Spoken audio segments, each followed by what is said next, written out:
r/askreddit. What is a sign in adulthood they were neglected as a child? Still feeling like you're always in trouble, even as a grown adult.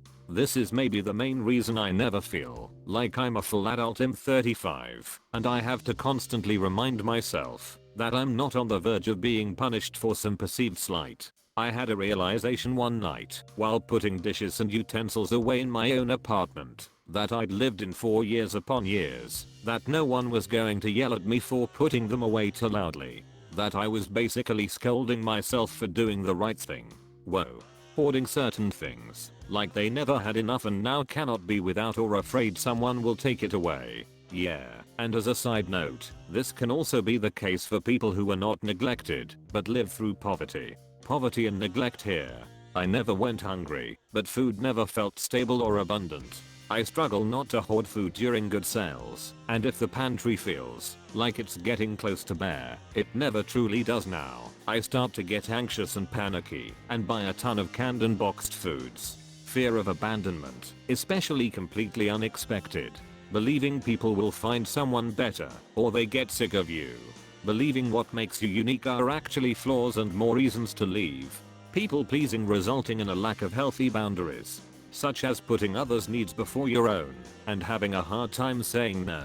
And then once you do say no, wondering if they are mad, or going to leave you, not asking for help, or having difficulty delegating. There's being strong and independent, and then there's being stubborn, and refusing to rely on anyone else for any sort of help. Currently working though all of the above in therapy. Edited for clarity. Second edit, my first award. Thank you to everyone replying. I see you.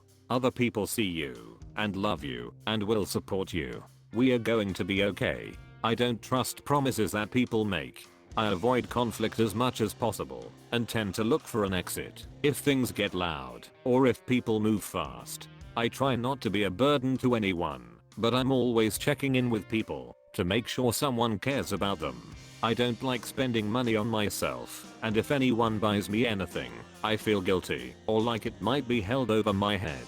I find more comfort alone or with animals than most people. I'm worried that I'm constantly disappointing people around me or wondering why anyone would want to be my friend or a romantic partner. I'm working on all of it, of course, and keep a normal appearance as much as possible. But my mind never really stops, and I just wish I wasn't so sad all of the time. I'm so sorry you feel this way. I do too, even after years of working on it. I see you today. Massive black spots in your memory. Feeling completely disconnected from your parents. Looking back at what you do remember, as if it was lived by someone else. Oh. So maybe that's why I don't remember my childhood. I remember a few things, but I have massive gaps. I thought that was the normal experience, being shocked that their existence and actions are perceptible or meaningful to others. For example, they might easily blow off hangouts, not bother responding to texts, and show up late to things before quietly sitting down expecting that nobody really notices their presence or has any care whether or not they're around in the first place, unless it is presumably random/convenient. Usually it is surprising and hurtful to realize that this has actually made the other people feel bad, but it is done with the genuine belief that literally nobody cares, and you have no possible influence on anybody's life or feelings either way. Whoa, this hit home. I'm always shocked when someone notices something different about me, haircut, makeup, etc., or remembers something I did or said. Reading this made me realize my default is still to assume that my presence has no impact on anyone. Like I don't really count as a person the way everyone else does. For me, I literally do not ask for help until the situation is literally basically life or death. Asking help for physical tasks, mental health, advice, you name it. I'm a hyper independent individual, and being vulnerable and open just isn't in my personality. Edit. Just wanted to say I'm amazed how many people have the same type of experience and mindset. I've also received a lot of depressing comments too. If any of you'll ever want to talk, DMs are open. Although, ironically, I know most of y'all won't. I couldn't upvote this more. It took me a long time to realize this personality trait of mine developed, probably due to neglect. I've always had people tell me they are impressed I can do so many things: DIY, cook, bacon, general problem solving, etc. But it came from having no one to rely on when I did need help. Nobody ever came to assist me, so I learned, unless it's literally life or death, I'm not asking someone to aid me. It's so ingrained in my psyche that it's like muscle memory. I'm not trying to be stubborn, but I never ever ask for help. In addition to what has already been said, constantly apologizing for things that need no apologies. When they talk, they might be prone to fast talking because they are not used to someone listening to them or someone not talking over them. Eater, while I'm currently at the top of this comment section, I just want to take the time to say how beautiful it is to see you all supporting each other in the comments. I hope everyone feels seen and heard tonight. My parents still do this to me at 30 years old. I'll be talking, and my mom will straight up start a conversation with my dad in the middle of my sentence. Having an insecure attachment style, being out of touch with your feelings, and had no one to teach you how to regulate them. I grew up just like this. I wasn't allowed to have an opinion, because I was a child.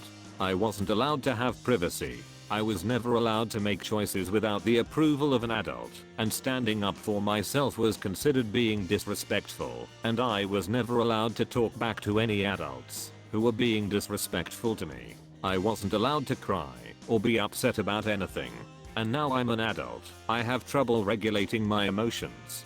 If I'm sad about something, I feel like I want to kill myself, even though it's something that isn't serious. If I'm upset about something, I blow it way out of proportion, and it takes me a minute to calm down.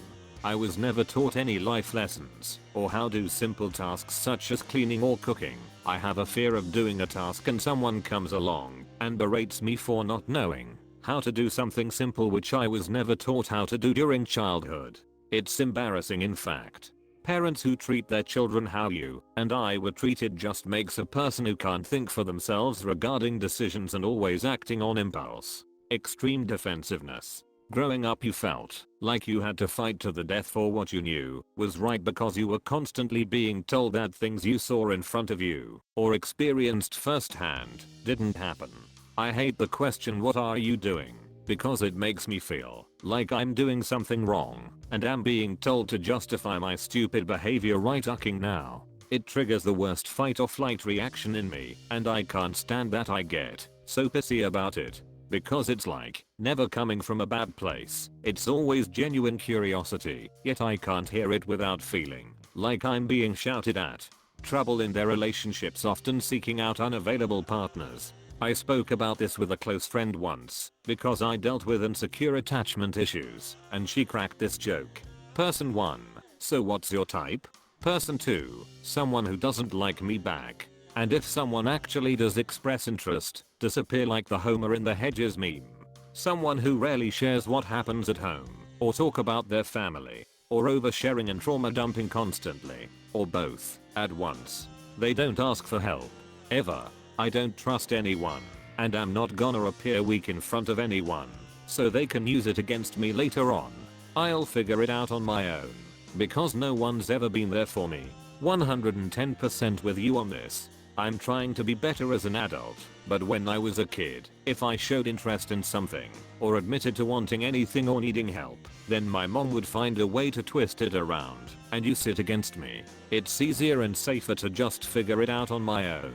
People pleaser, over apologetic, says I'm sorry a lot, even when it's not their fault. Difficulty making decisions, self-critical, low self-esteem, self-soothing behaviors such as humming, rocking body or feet. Shares a lot of ADHD-like symptoms, and might even be diagnosed with ADHD. Panic attacks at random times, and not knowing the reason for the sudden panic attack. Anxious around holidays or certain annual events, struggle with being the center of attention. Sometimes little things will cause a big emotional reaction. Difficulty asking for help. Obsessions over certain things like food, clothing, cleaning. Wanting to do things for themselves, and not including others, especially when it's normal to include others. Put themselves down. Over explaining or providing too much information or detail when talking about why or what they did. Sleep disturbances such as night terrors, vivid nightmares, sleepwalking. Get discouraged easily and always need words of affirmation. BC they didn't receive any from parents. If they make a small mistake they can't help but keep thinking about it over and over again and feel like everyone in the world hates them. Yeah. That constant feeling of not being good enough and of doing things wrong, no matter how hard they try. This one hit me hard. I was that child. People pleasing. I did a strength finders exercise at work recently, and most of my strengths were based around people pleasing and peacekeeping characteristics. People on my team were like, your results make sense because you're so empathetic, and I wanted so badly to be honest and say no. It's because I'm hypervigilant and constantly scanning my environment. While this can be a superpower, it's important to know whether you're surviving or thriving. Lots of escapism.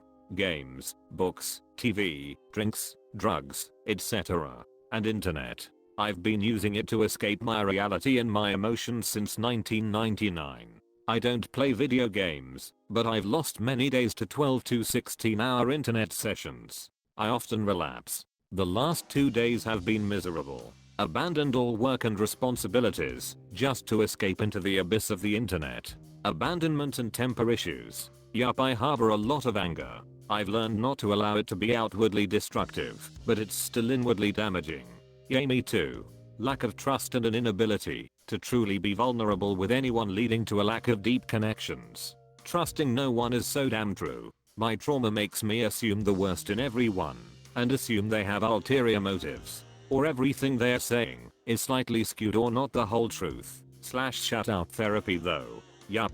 Therapy has helped, but I still have major trust issues. It's lonely sometimes, always leaves you a bit on the outside looking and wondering how other people are so easily able to genuinely connect. Thank you.